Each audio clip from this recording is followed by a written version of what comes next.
Breaking news na naging weigh-in ni Manny Pacquiao versus Rokia Anpo. So tumimbang si Pacquiao ng 149 pounds samantalang si Rokia Anpo naman ay tumimbang na 151 pounds, so pares pasok sa 152 pounds catch weight. Kaya abangan natin ng exhibition fight nila mamaya. Ito ang magsisilbing tune-up fight ni Pacquiao kung impresibo at ma-knockout ni Pacquiao ang kalaban niya mamaya. Siguradong tuloy ang laban niya kay Mario Barrios.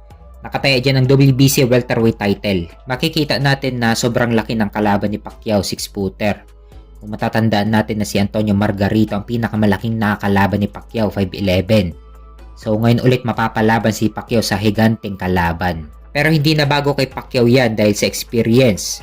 At isa pa 5'11" si Margarito pero binugbog lang ni Pacquiao. Lalo na itong Japanese na kalaban niya na wala pang experience sa boxing. Talagang bugbog ang aabutin. So 3 rounds exhibition ang laban kaya abangan natin ang laban nila mamaya. Sa kabilang banda naman, undisputed super bantamweight champion Naoya Inoue versus TJ Doheny.